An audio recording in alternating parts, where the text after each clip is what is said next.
So we have, if y'all can give us a wave, we have Francois LaRosa, that's out of Austin, Texas. We have Eddie Wilson, that's coming from Orlando, Florida. We have Micah Lyons, that's from Longview, Texas. And the final person we have is Tymika Chambliss Williams, that's coming from Memphis, Tennessee. Okay. So we're going to start the questions off. First question I'm going to ask is if you all could just introduce yourselves, let us know where you're originally from, where you're based, tell us a little bit about your company and the vision of your company. Anybody can start. All right, I'll jump in. Hey guys, my name is Micah. I am a writer, director, producer. I grew up in Longview, Texas, as Tootie mentioned, and went to Texas State University before moving out to LA for about a decade or so. My wife and I started a production company called Breath of Life Productions, and we cut our teeth on what you might call B action movies. That's what kind of got us into the business, and did a couple of those, did well with those, and that led to other opportunities. And in 2019, I got hired to direct and produce a network TV movie in Texas. So we came back to Texas. As soon as we got here, that movie fell through, but we stayed. And so we have lived in Texas again since 2019. We make about anywhere from 2 to 4 movies a year, anywhere from like the $350,000, $400,000 range up to a few $1 million range. That's kind of that's where we are. So Thank you, Micah. Francois? I'm Francois LaRosa. I'm currently here in Austin, Texas. I always call Austin my base camp because I've been here for 23 years in film and in the film industry altogether. I started as an actor, and from there I went into doing commercials for Hispanic businesses, and then I developed my company called Starfelt Productions. After that, I started doing, back in the day, podcasts for nonprofit organizations that had a great website, but they didn't have anything visual to see. So I jumped on that, and it took off after that. I've done 3 feature films. I've done stuff in Los Angeles. But I brought the production over to Texas, which was a great thing for Texas and all the local crew and actors, and just giving back into the community. I've done 3 CBS Telemundo reality shows. I've done anything from ghost hunters, but sexy Latina females that wore high heels, and they investigated urban legends, hauntings, and paranormal activity, but all in high heels. And that was a big hit for me. That was great. Then I did a reality show for Plex. I did Harvey There Yet, which was, it didn't last that long, but it was on there. And let's see, I've written some screenplays that I've had to sign NDAs, but I was, after a while, it got better and better. I just came back from shooting in the Virgin Islands, Bahamas for Leica cameras.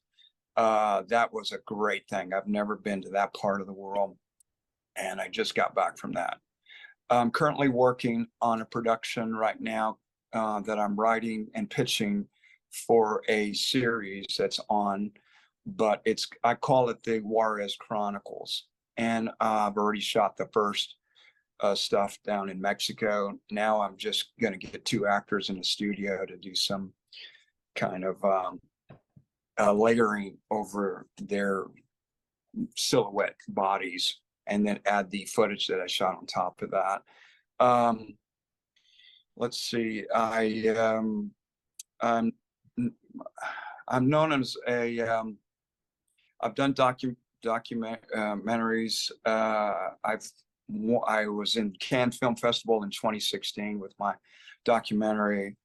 I was in Italy for my second one, 40 weeks. And so I'm still, I'm doing more writing now than anything else. And I'm pitching to studios and, so that's kind of it in a nutshell. After it's 23 years in this business, man, but that's kind of it in a nutshell. Thank you, Francois. Tymika? Hi, can you guys hear me? Yes, ma'am. Okay, wonderful. Hi, Francois. I need you Hey, to do Tymika, it's good to hey. see you again. I need Francois to do a book on how to do it right. Oh no, man. Yeah, I'm just giving you the high points, Tymika. Right. Oh my God, you are a well of knowledge. Wow. I was just in awe just listening to you. But my name is Tymika. I am originally from New Orleans. I currently reside in Millington, Tennessee, which is a little small suburban town right outside of Memphis, Tennessee. I have been acting my whole life. My mom, I remember when I was 6, my mom was like, you better act like you know. And so ever since then, I've been acting. And so I'm truly just, I love the industry. I love what I do. I'm a writer. I've been writing my entire life.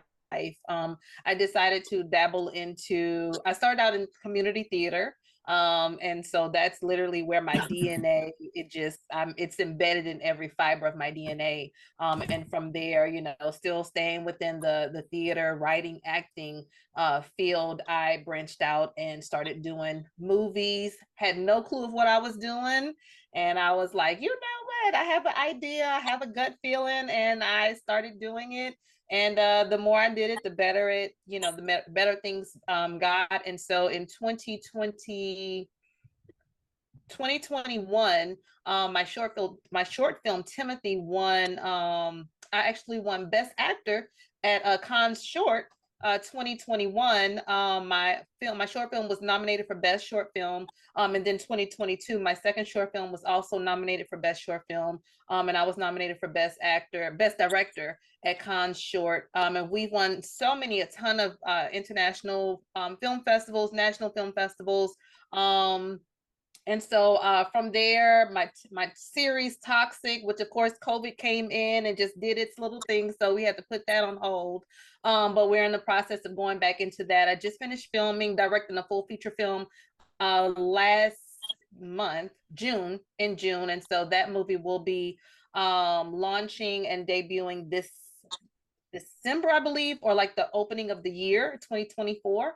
And then I'll be traveling to Atlanta next month to direct another film called Law and Disorder, which is a urban comedy of 2 older cops that are trying to relive their glory days. And so that's going to be a lot of fun. And got a couple other things going on, projects that I'm working on. And so I'm just truly honored to be able to be on this platform with you guys. Thank you again, Miss Tootie, for inviting me. And I look forward to networking and connecting with you guys. And happy birthday to you also. Oh, thank you. And we'll be followed by Eddie. Hey, everyone. My name is Eddie Wilson. I'm down here in Orlando, Florida, originally from Gainesville, Florida. So yes, I am a Florida Gator fan. Yes. I also come from the theater background, acting. Well, I've been acting ever since I was 13. Actually, gratefully, I had a teacher. I used to be a class clown. That's what I did. I was a class clown, and I couldn't whisper. I always spoke loud and got in trouble all the time. But unfortunately, she ran she had a theater program, and she really taught me how to channel, everything I did in her classroom onto the stage, And once I got a chance to really experience being on stage, that was all she wrote. So I've been acting since about 13. Gainesville wasn't really a big place, for theater or anything like that, or acting. So I stepped out on faith, and me and a friend of mine moved to Orlando with $120 in our pocket. And, and we never had to go back for anything. And we've been here ever since. So I've been acting theater. Again, that's my ground. That's where my roots are. So I came here. traveling with a few stage plays, act. Then I would assist with writing other people's stage plays. And then, you know, I got with a good group of people say, hey, Eddie, you know, you're pretty talented, man. You should try, you know, writing your own material. And I was a little afraid of that at first, you know, because I knew what comes behind the scenes of being that. I just wanted to be an actor. That's it, you know. But I stepped out and then made that leap of faith, you know. So I started 2017. Written my first show. It was called Love's Ulterior Motive, you know, and I wrote a part 1 and 2, and I'm going to turn it into a film and a book as well. It was a hit out of the gate. And then I did my I got bit by the bug of film. I never wanted to really go into film because I was like, I like theater. This is where I am. So thanks for having a great circle around me who, you know, got me to just try it out, man. So I went to audition, nailed a lead role in a film. And ever since I get bit by that, I'm like, whoa, you know, I think I love it. So now what I do, I write cineplays, you know, which means I combined theater with film, you know, live. So, and that just came from me being confused because I was like, should I write a play? Should I write a film? Why not write both? So I read them both. So again, with my shows, you'll see, you know, the element of film, you know, combined with live theater. So I'm in Orlando. So I've been writing, acting, producing, directing, coaching, you know, acting coach, you name it. So, and hey, that's pretty much about it for me. So again, I have 5 cine plays under my belt.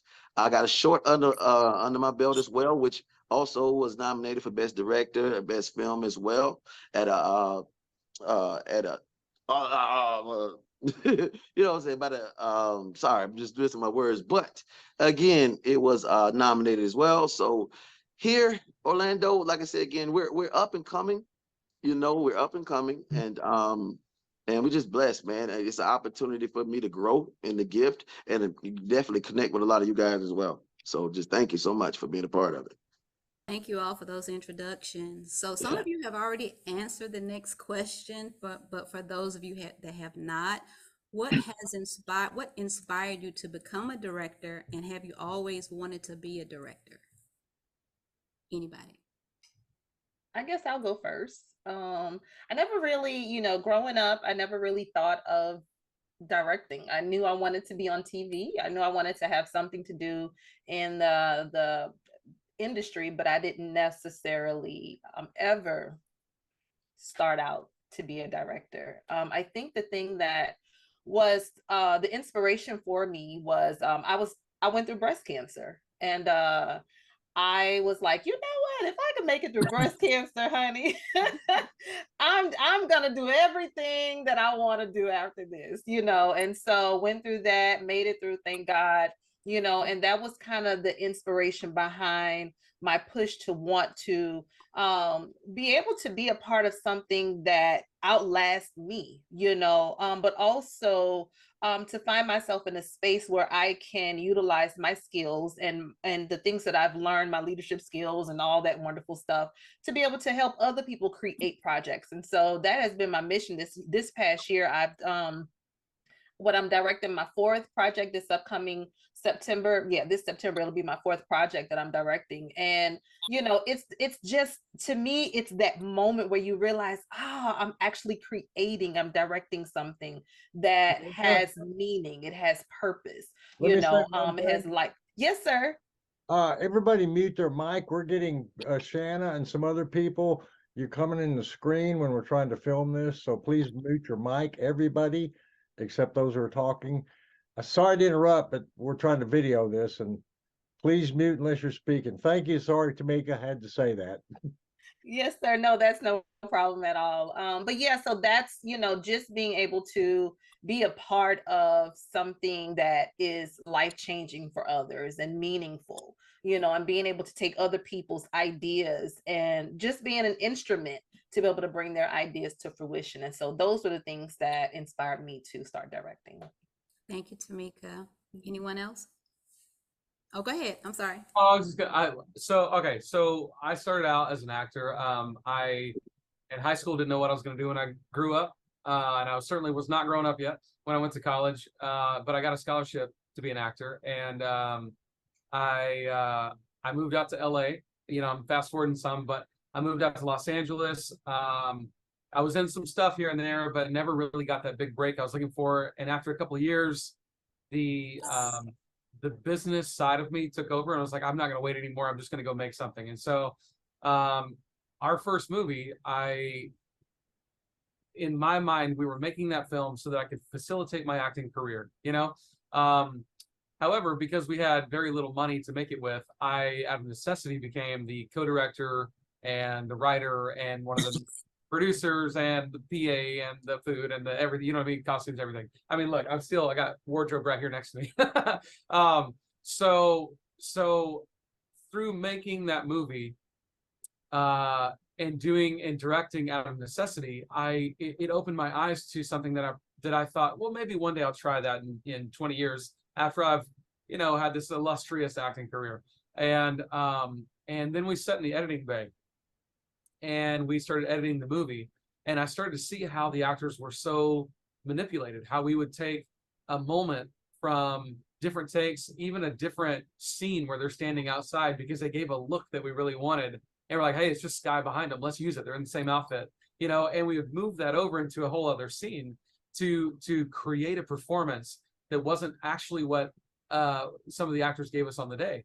And it started to click in my mind of like, man, I really enjoy pulling these strings. This is actually a little more fun to me than acting. And I get to kind of be in charge, and I get to make some really important decisions. And I've been in a lot of things as an actor where, you know, and listen, I still love acting, Jason. I still love acting. I still want to act. I still enjoy it. But when you're acting, you go and you do your thing, you do your best, and you leave it all on the field, so to speak. But then you just sit back and wait, and you hope you made the cut. You hope they edited you well. You hope that the sound is all right. You hope that it all kind of looks good and comes together. But you don't know until you show up at that red carpet premiere with all your friends, and you're like, you know. And Right. so that's a scary place to be. And I just really fell in love with being the guy that gets to pull those strings. And so I think it's made me a better actor. I think starting as an actor has made me a better director. And yeah, so that's where I come from as a director, very much launching from being an actor, and it's made me a better actor. But you know, if I had to choose today, I'd probably go direct a movie instead of starring it. Thank you, Micah. Anybody That's good. else? Yeah, I'd like to just jump on that as well, because it's been a long time, but I also came up through the theater, and the theater gives you a good foundation about what this is about.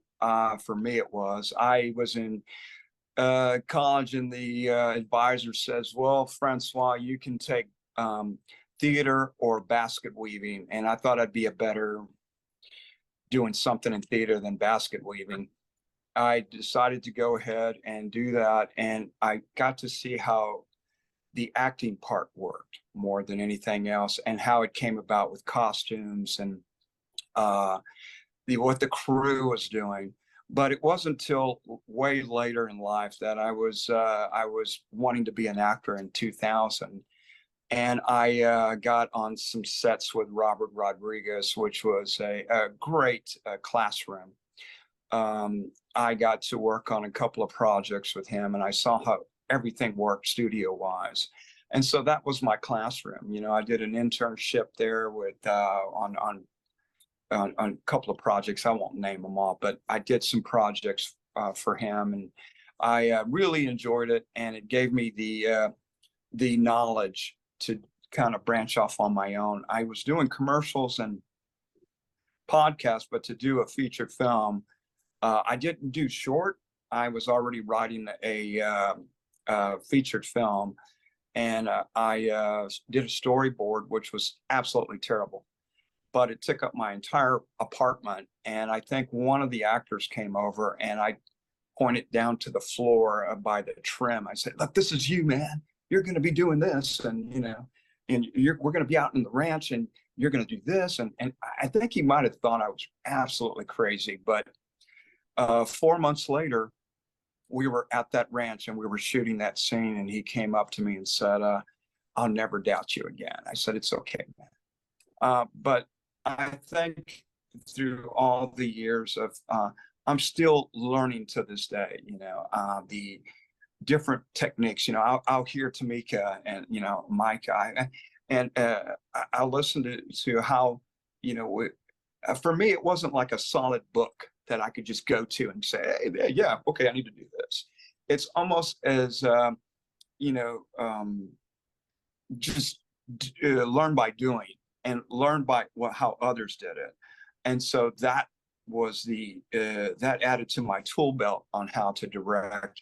And plus I was an actor, and it helped, if you're an actor, not all the time, but for me it did, to communicate exactly what you needed from the actor.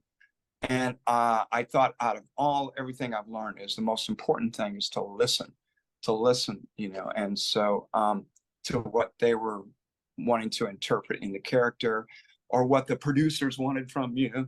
And, it just, I think that's an important part for me, was the listening part, and just jumping into it. And it's just been great ever since, but it wasn't smooth, believe me, but it's been great ever since. And that's all I have to say about the directing part. Thank you, Francois. Hey, let me throw in one more thing, Tootie. So as an actor, we always are excited to work with our heroes. We're excited to work with big names, people who have been doing it for 10, 20, 30, 40, whatever years, and as an actor, you rarely get that opportunity. And sometimes you're like in the same TV show or the same movie with the person, but you don't have scenes with them, or you exchange one word with them or whatever it is. When you're a director, you get to work with every single one of them, and as long as they're on the project and you're on the project, you get to work with all those names. So I've gotten to work with people and learn from actors, and I've learned a lot about directing from working with really great actors. I've gotten to work with TV stars, movie stars, Academy Award caliber people that I probably or possibly would not have ever gotten to work with as an actor. So that's another thing that's been really, really sweet about directing stuff. Hey, just to piggyback a little bit off of that, man, because you just made me think about how I even got into just even directing, even from theater or my even short film. I even got into this, position is that it actually came from disappointment, not with anybody else, but it was within myself. It was an opportunity. I felt like it was given to me on a silver platter, and I blew it. We all have those moments where you're like, there's my moment, and I blew it. And it was an opportunity, when I was an actor, especially with theater, coming up, and we wanted to work with Tyler Perry. That was the guy, how can we work with Tyler Perry? And I was blessed to go on a cruise, right? It's called the Tom Joyner Cruise, 7 days. And I had no idea that Tyler Perry was doing auditions on this cruise. Now, this cruise is full of celebrities. I mean, anybody, you name it, they're on this cruise. So I had no idea, but I overheard some people talking about it. So I'm like, okay. So I go ask, hey, what's going on? I hear Tyler Perry doing auditions on here. And they was like, yeah, but you would have had to, sign up previously. They only had 500 slots. And I'm like, oh, man, I wish I would have known about it. And I just took the first person's word and ran with it, knowing with myself, Tyler Perry had to tell me himself that, hey, I'm not accepting no more people, right? So, of course, I seen all my distractions. I mean, plays over like a movie in my mind. So we got celebrities, everybody's partying, concerts, and I get to converse with all of these people, So I seen all my distractions. So then Tyler Perry comes, they narrow it down to 20 people, and they allow outside people to sit in on this audition. So I get a chance to sit in on this audition. It's literally, Tyler Perry and these 20 people. And I'm sitting there, literally, almost, to be honest with you, about to cry. Because I'm looking at, the audition, and I'm looking at all the people that's auditioning. And in my mind, I'm like, man, I know I could nail this. I could have nailed this with my eyes closed, please. So I'm just waiting. And he was feeling extra generous that day. And out of those 20 people, he kept everybody. He said, I got so many projects. You know, I got so many projects. I can fit you in anywhere. I'll fly you guys out, pay you, put you in a nice hotel, everything. So of course now I'm really thinking in myself like, oh my God, because I'm out there. It's only about 5 of us out there watching because everybody else, you know, doing the festivities. So I'm like, oh my God. So I go to a little director casting. I say, please, is there any way that I can audition or do anything, please? You know, I mean, give me a shot, you know? And they were like, well, hey, just email your audition in to the, you know, Tyler Perry casting, whatever. And of course, I emailed them people about 200 times to the point where they had to respond to me and say, hey, man, that's enough. Stop. You know? But man, with that, I was so disappointed. I still had 4 days left on the cruise. So I just really, you know, I kind of got depressed even when I got off the ship. Because even within that moment, I realized that they had laid everybody off at my job. I've been there 8 years. So it was like, it was just set up perfect for me, you know, to start my journey.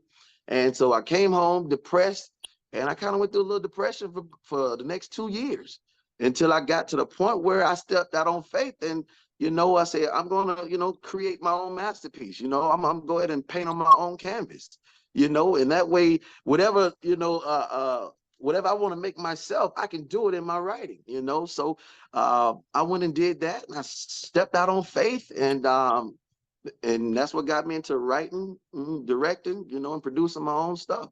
So in a way, you know, they try to compare you to Tyler Perry. You're like Tyler Perry, you know what I'm saying? And I definitely, you know, I want to be the next Eddie Wilson, you know, but again, you know, I'm definitely not going to ignore the way that he's paid, because I like the formula, you know, that he took. So he write, produce, and I do the same thing. So it took that disappointment for me to push through and do my own stuff. So, Thank yeah, you, Eddie. Thank you all. yeah. So my next question is, what is the hardest part about filmmaking, and how do you handle conflict on set, if that's ever been a problem?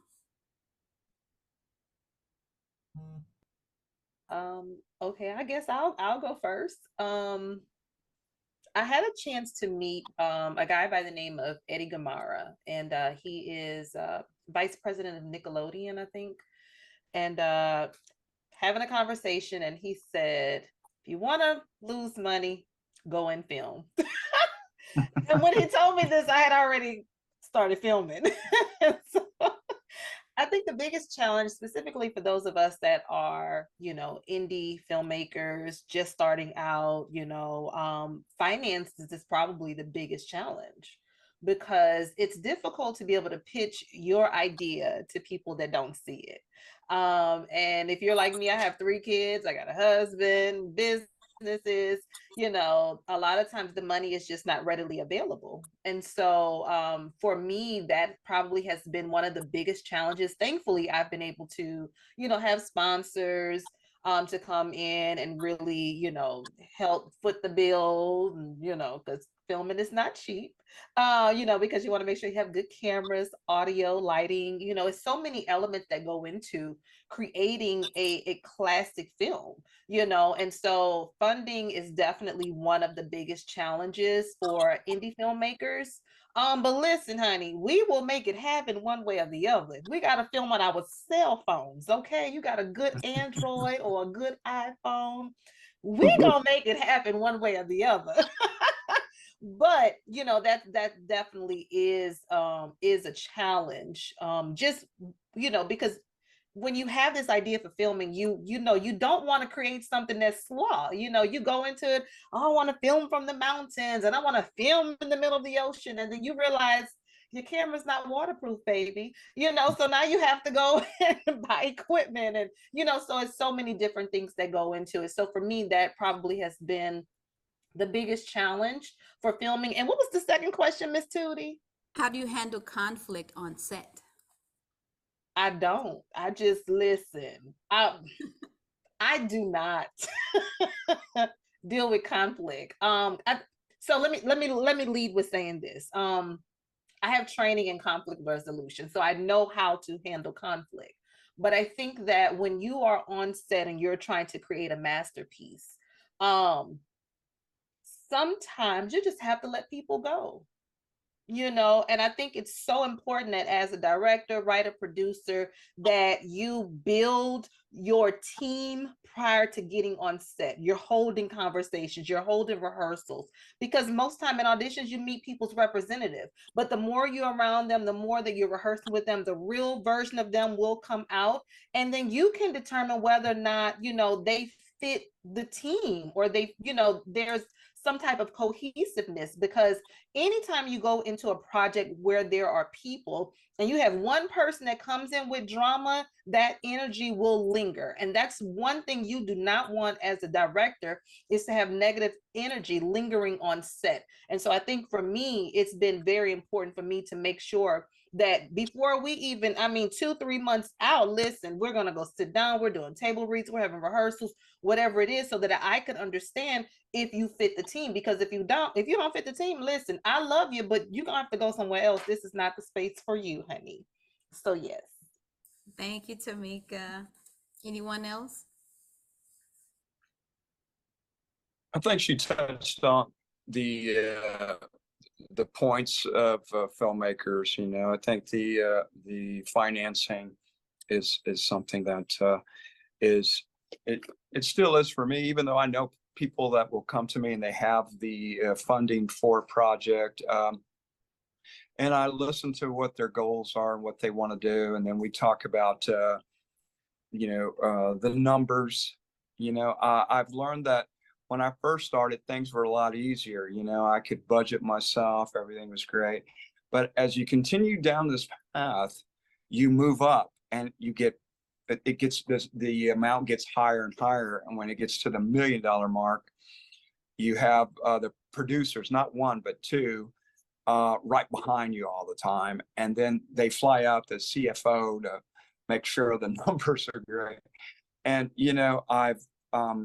I'm glad it was a gradual thing for me, because I knew how to communicate and talk to them and let them see. And it was an interesting dynamic, but the more you move up, the more stressful it can be, the more for the director and the producer. And one of the things is that I always try to keep my production calm, cool, moving efficiently, because if something happens, it all trickles down, and then it messes with the actors and the crew. And so I just try to keep everything going smooth, but that doesn't mean that it doesn't happen.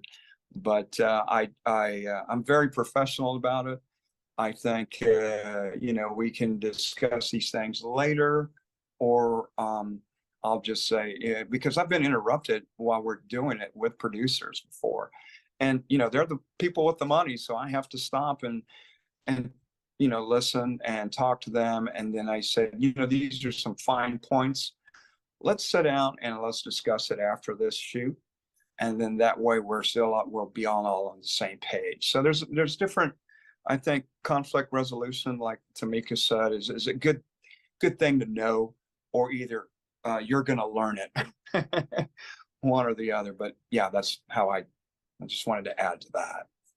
Yeah, I agree with both of them. My business partner, his name is Chris. He and I have made several films together. And we have this saying, like, we can fight like cats and dogs in private, but we always present a united front. So he and I rarely ever disagree, which is nice. But if we ever do, it's never in front of the cast and the crew. It's always a united front. Whether one of us has to grin and bear it for the next 8 hours or not. I've had dozens of people work for me.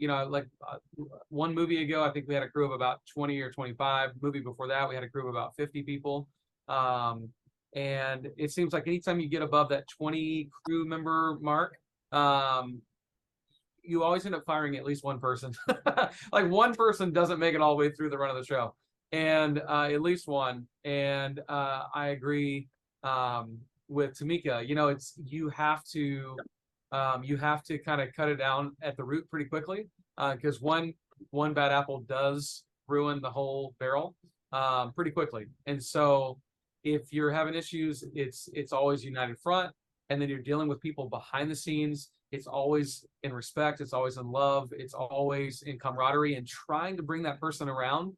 But sometimes you're just going to disagree with people, and you, as you start getting into it with them personally behind the scenes, you may get 5 or 10 minutes in that conversation, and you realize, you know what, we're never going to be on the same page about this, and therefore, as the leader, I have to let this person go because they're never gonna come around. And if I am the director, if I am the producer, it is my show, and I got to make sure it runs, tight. And so, yeah. And as far as the most difficult thing,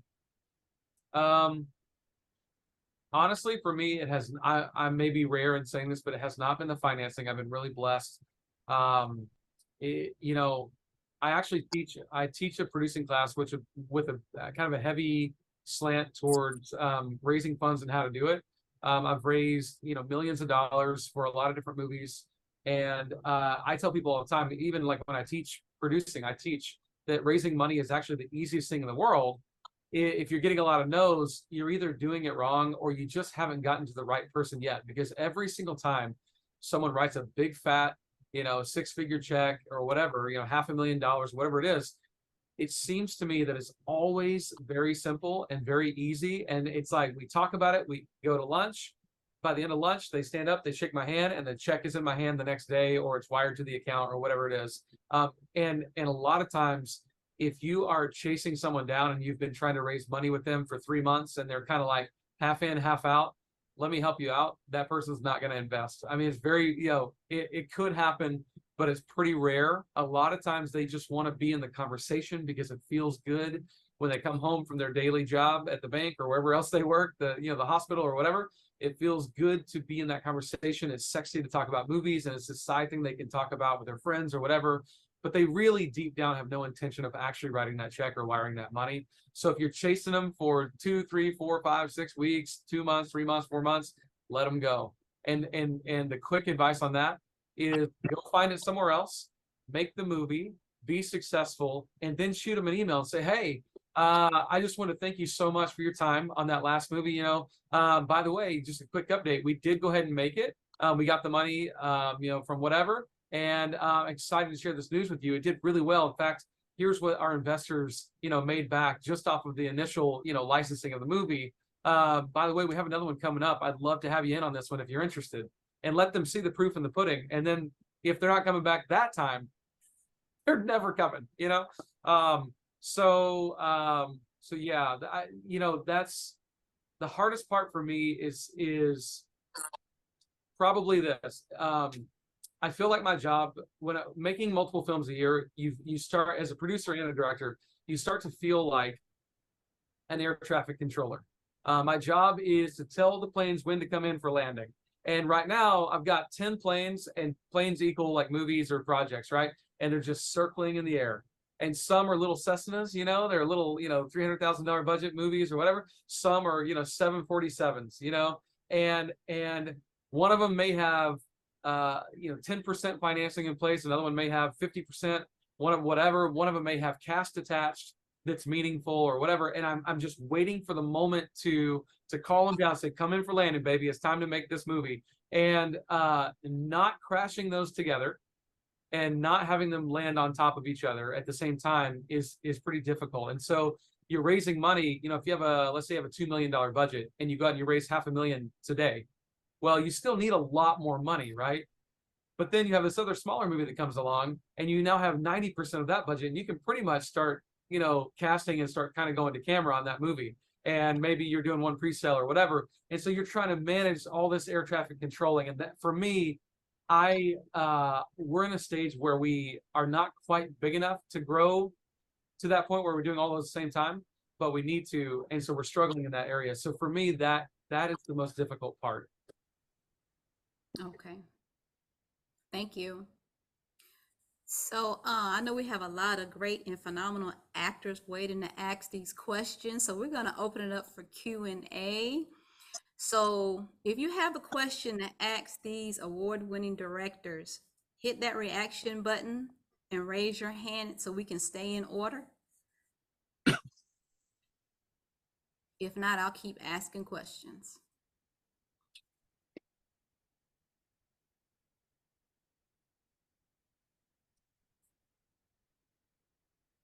Okay, so we have Valon. Unmute your mic. Hi, can you hear me? Yeah. Yes. Hi, I'm Valon Holcomb. I am with Acclaimed Talent. I'm an actress and a writer and a director. I have two questions. My first question is for, I believe, Micah. I heard that you said that you have a class. How can we join the class? Hey, Valon. Okay, so if you guys, anyone who's interested in keeping up with me or doing a class or anything, you can follow my Instagram. We'll post, when stuff is coming up. You can also see, we also post stuff about auditions. And it's just my first and last name, which I think is on there. Yeah, with 2 underscores between my first and last name. So it's just Micah __ Lyons on Instagram. That's probably the easiest way. And you guys feel free to drop me a line. I have a film shooting this fall in Austin, Texas. And it's, there's several, Chad Michael Murray is in it and Bruce Dern is in it. It's got a bunch of really great actors. So, who knows? I may be seeing you on set sometime soon. Okay, thank you so much. And then also, my second question is, you guys had a lot of projects that you guys were saying that you had coming up. And so I just wanted to know, how can we audition, as well as how do you go about that process in your auditioning? Like, how do you guys go through that in selecting? Do you want the really hard answer? Do you want the I truth? want the truth. Okay. All right. I'm gonna give it to you straight. I'll speak for myself. Okay. But if I put out a breakdown on Actors Access, which all you actors are aware of, what happens is I may get 1,000 submissions for that one role, especially if it pays really well. I'll maybe get a lot more than that if it pays really well. The first round of me and our team trying to figure out who's going to play that role is really just looking at the thumbnails and saying, okay, this is a 55-year-old sort of like redneck trucker type. Okay, let's go through and click only the pictures that could even potentially be the character. And so from doing that 1,000 people goes down to probably 30 immediately. And we have not looked at anyone in terms of talent, right? So then at that point, we've cleared 98% of the board.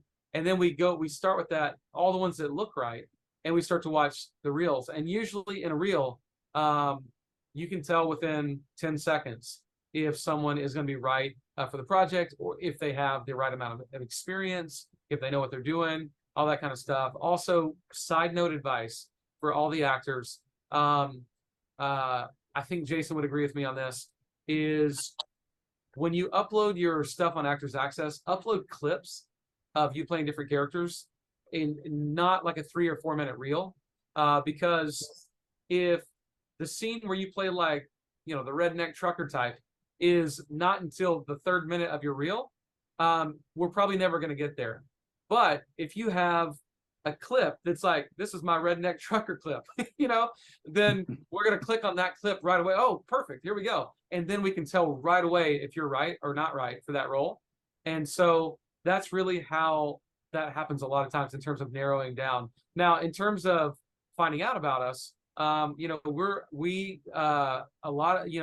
almost everything starts with name talent. So we start with famous actors first, because that's how we sell a film. As soon as our names are cast, they also kind of dictate our schedule a little bit. So then we move to our main roles and work our way all the way down to background actors. And a lot of it is on Actors Access.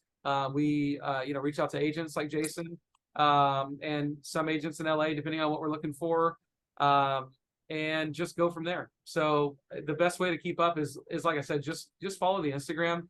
You'll see what we're working on. We post stuff, not all the time, like probably once a week or so.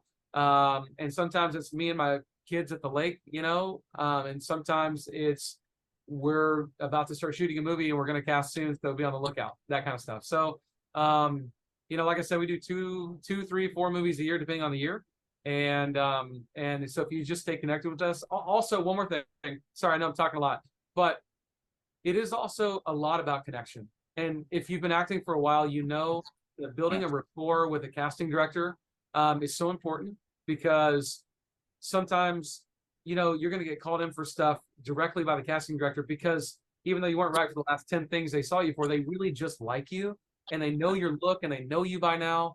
And so when this movie comes up and you fit, they're going to call you and say, hey, you know, or call Jason or whoever and say, hey, you know, they should really come read for this. And you're so much closer to getting that part. So if you can create a natural, authentic connection with a director or producer or whatever, and it's not superficial, it's not built around, you know, trying to advance yourself. It's just like, hey, I'm cool, you're cool, we're human, and isn't this industry great that we all love? Over time, the long game of 5, 10 years or whatever, if you have a lot of those relationships, those are going to start to kind of come to fruition and be lucrative for you. So there's that. Thank you, Valon, for your question. Kelsey, could you turn your camera on? You're next. Hi. I just wanted to say thank you for hosting this Zoom. I really enjoyed it. Thank you. Oh. Thank you. Do you have a question for them? No. Well, thank you so much. Does anybody else have a question? I wanted to add to that, what Micah said was really just on mark. You know, Acclaimed Talent has a pretty good name here in town. It's I've hired some of their actors before. Jason's a great guy.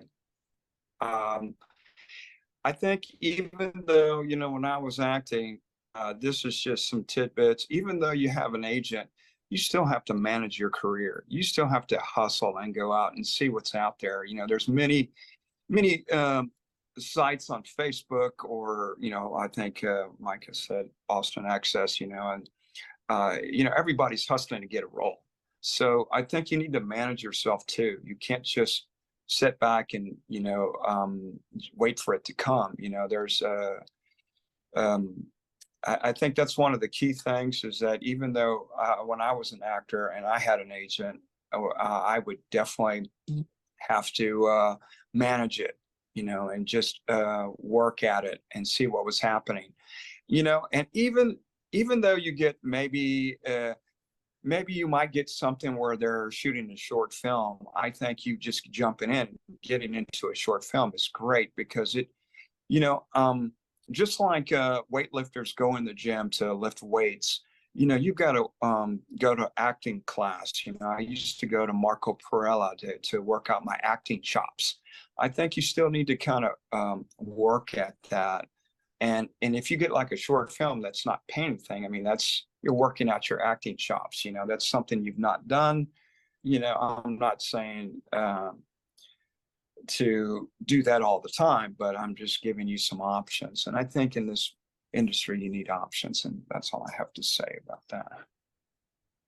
And I wanted to piggyback also to what Micah and Francois was saying. They are spot on. For me, I actually, and I'll just share this real quickly with you guys. I was shooting a short film 2022. A guy reached out to 2021. A guy reached out to me from Atlanta and was like, hey, I've been watching you, you know, I want to be a part of your film. And I was like, I don't have any roles. I have a very small, you know, security officer role. And he was like, I'll be there. And literally, he's in the film maybe for a minute and a half. He drove all the way from Atlanta to come and shoot a minute and a half snippet.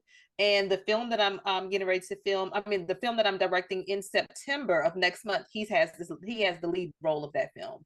And so it's definitely about hustling. You got to get out there and hustle and work and work and work. It's not going to come to you. No one's going to come knock on your door and say, hey, you have to go out there. You have to connect with people, connect with people on social media, reach out to them. Do not be afraid to reach out to people, you know, because that's the only way that the more, like they said, out of sight, out of mind, right?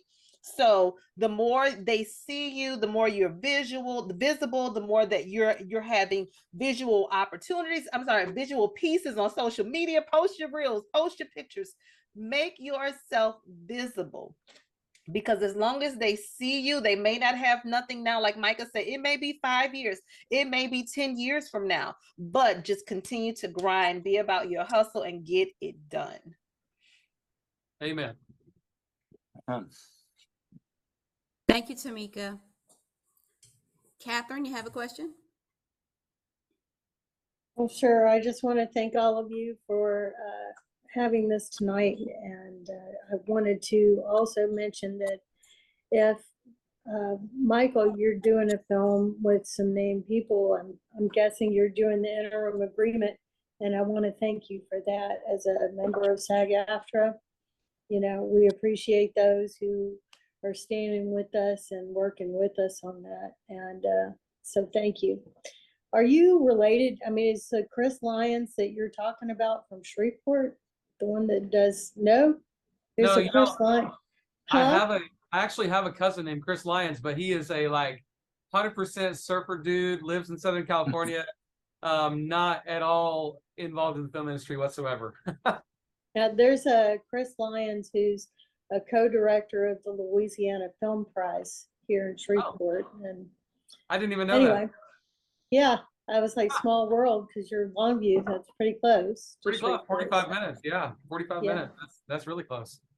Anyway, I know there's a lot of people on here that might want to ask questions, and I'm hoping somebody will talk about utilizing film incentives across the nation, you know, and whether you guys have been accessing those film incentives in different states, because I think Texas just got a big bundle. Thank you, Catherine. So we have our final two questions coming from John Rogers and Lisa Young. John, you have the floor.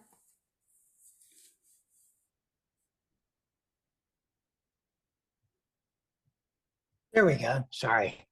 I'm John Rogers. I'm out of Austin also. I'm with Acclaim Talent. Question. Thank you, Micah, for sharing your Instagram. And I was wondering if there's ways we can follow you, Tymika, or Francois, to find out more information about your projects. Sure. Yep. You can follow me on Instagram. It's my name, Tymika, with the letter C at the end. And follow me and I will follow you back. Stay connected. I love connecting with people, you know, definitely networking with you guys. I'm not in the Austin area, but I do have family there. So next time I'm there, I'm definitely going to reach out to Tootie. Maybe we can do, you know, a lunch or brunch or something, but definitely connect with me on social media. That'd be great. Thanks, Tymika. Yes, sir. Thank you. John, I'm on Facebook. I got a cowboy hat on instead of my Las Vegas hat, and my hair's out. You know, this is my curls. But you can go to Facebook and check it out. You can go to Instagram. I have my Instagram on my Facebook.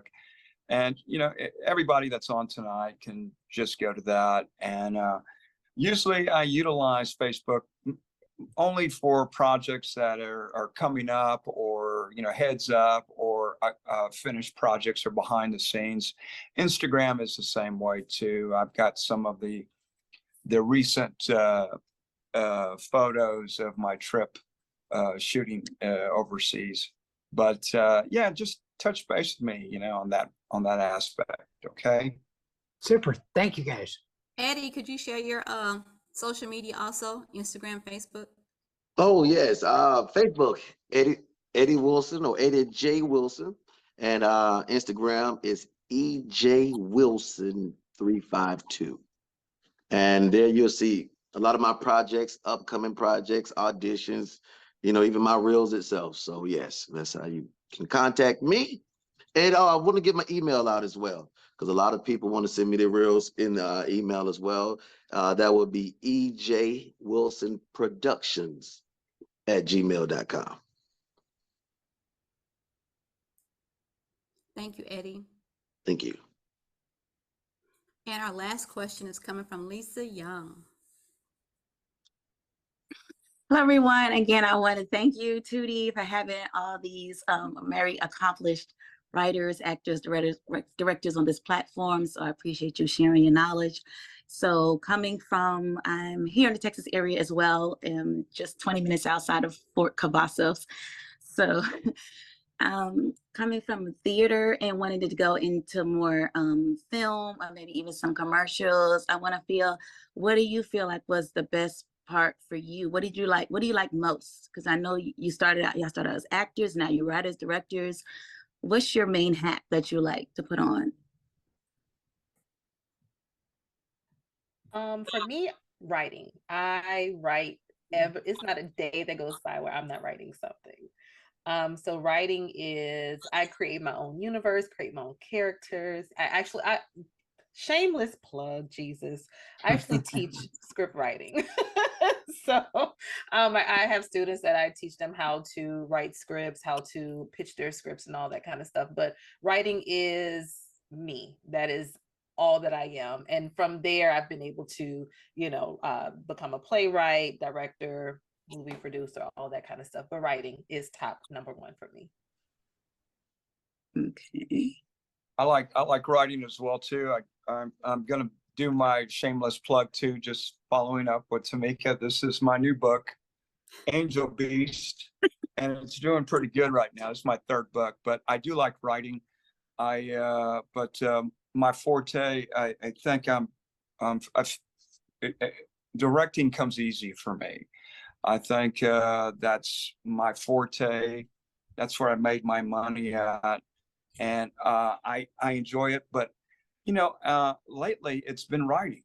I just enjoyed the development of things coming together in that aspect. So yeah, I'd have to say I love directing, but I'm starting to really enjoy writing even more. Thank you. I would say for me, honestly, I love just about everything about this business. I love the numbers. I love the business. I love writing, directing, producing, acting. I really do love the entire business. However, I think it depends on the project. There's certain projects where I get, I get asked to direct, or I get asked to produce, or I get asked to write, but not to do the others.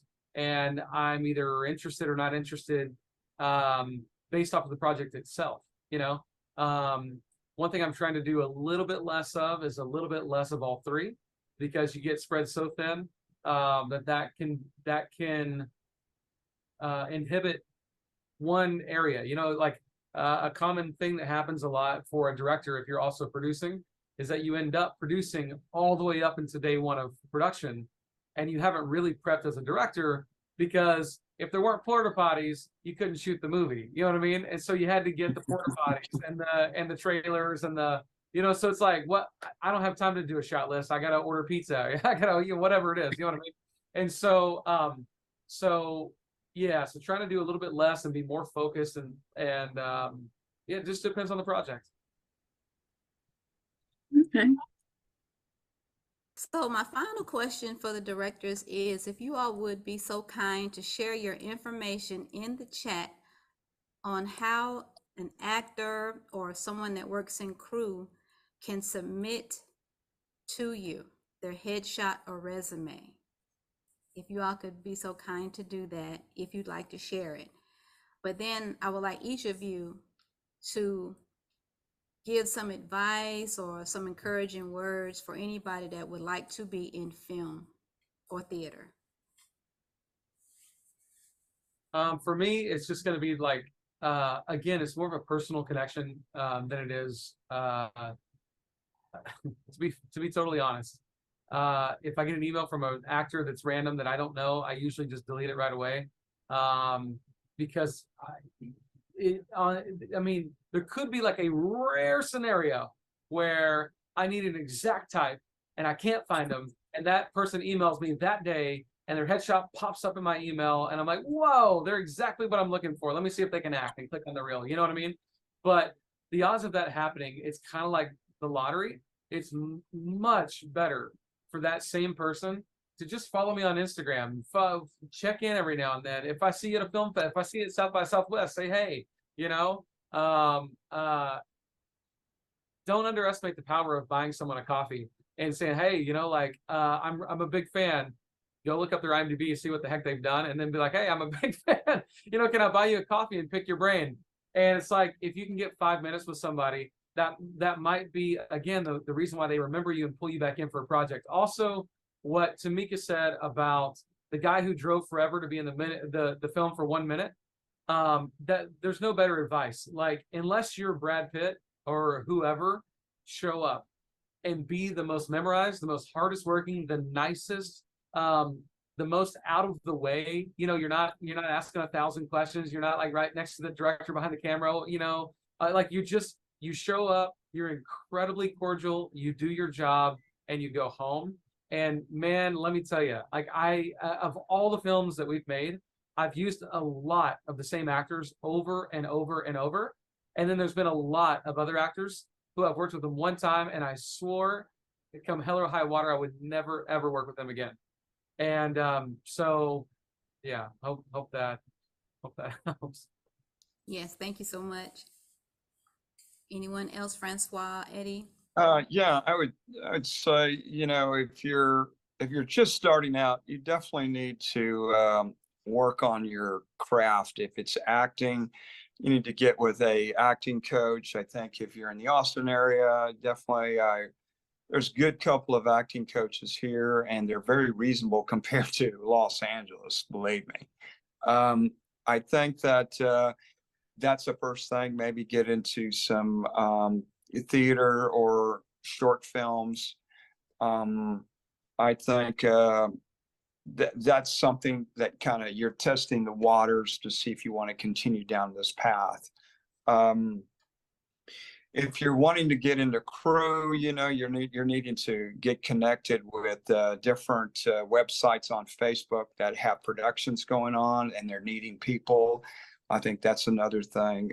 There's other casting agents out there that have things, you know, when I say casting agents, I'm talking about people that are the middle people for commercials or short film or film. And they're out there as well too on Facebook. You can get it on Facebook. I think it's good to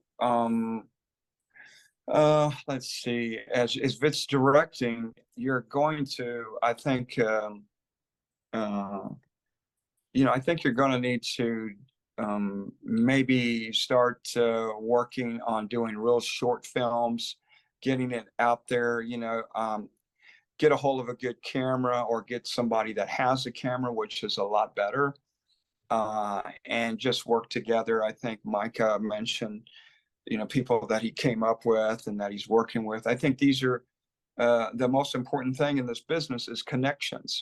He said it.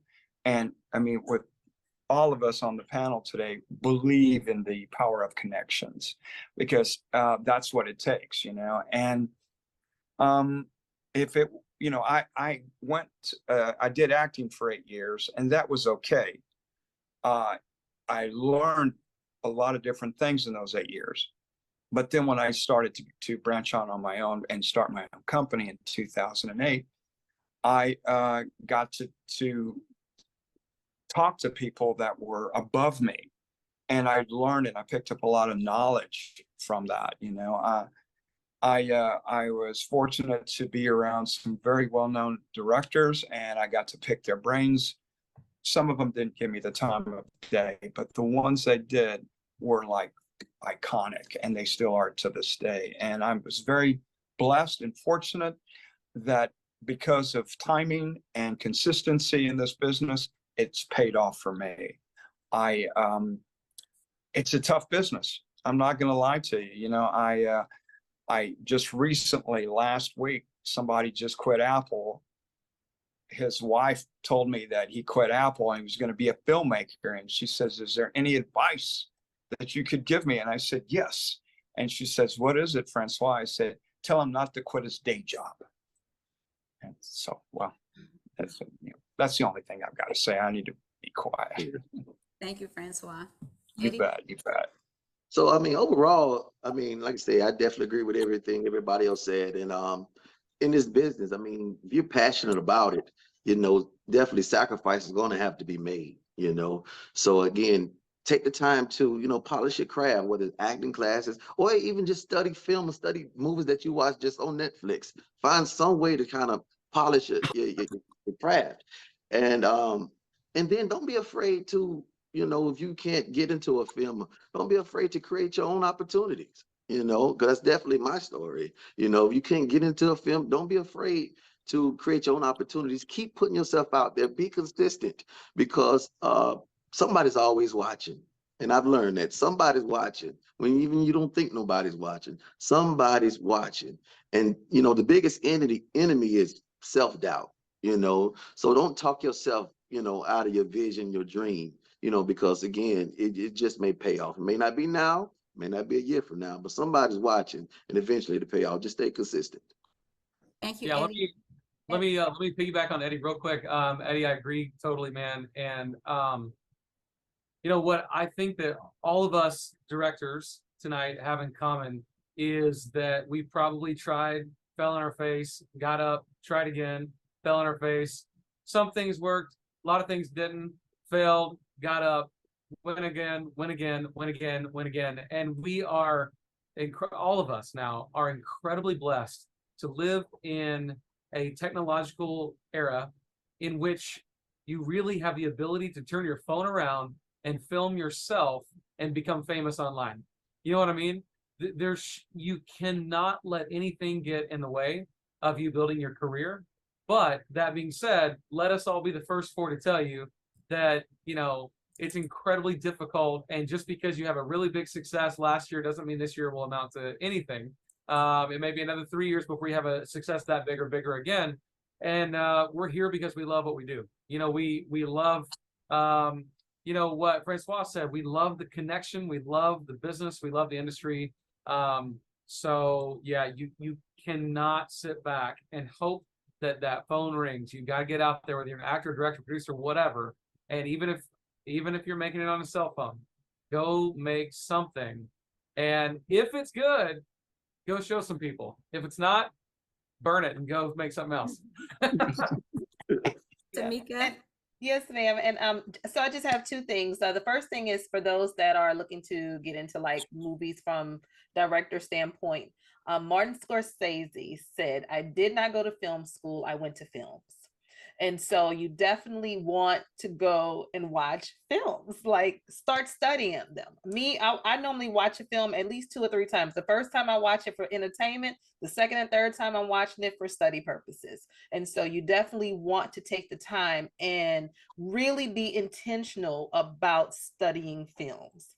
And then the second thing is you can't grow beyond what you know, right? And so if this is all you know, this is as far as you're going to grow. So you want to make sure that you're consistently educating yourself. Go to acting classes, go to writing classes, go to production classes, directorial classes, whatever field you're trying to go in, go to those classes and have this mindset of continuous learning.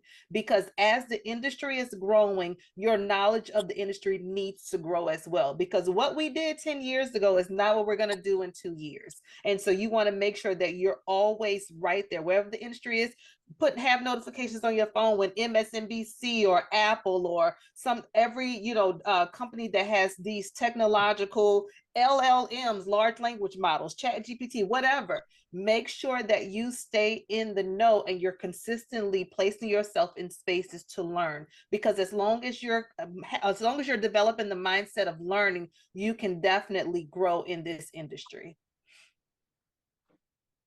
Well, thank you all so much for coming. This has been a phenomenal mixer. You all have been very inspirational in providing all the feedback.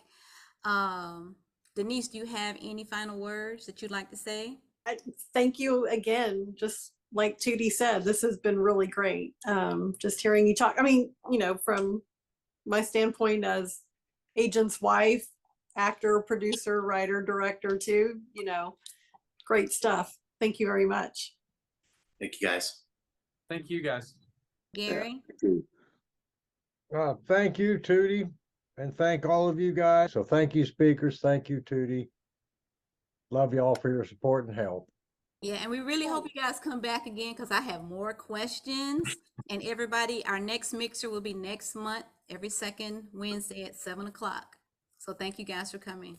Wait, everybody say cheese real quick. Wait, hold on. 1, 2, 3, everybody say cheese. Cheese. Yay. Thank you so much. Thank you guys for coming. See y'all next time. See you next All month. right, bye-bye. So nice meeting you guys.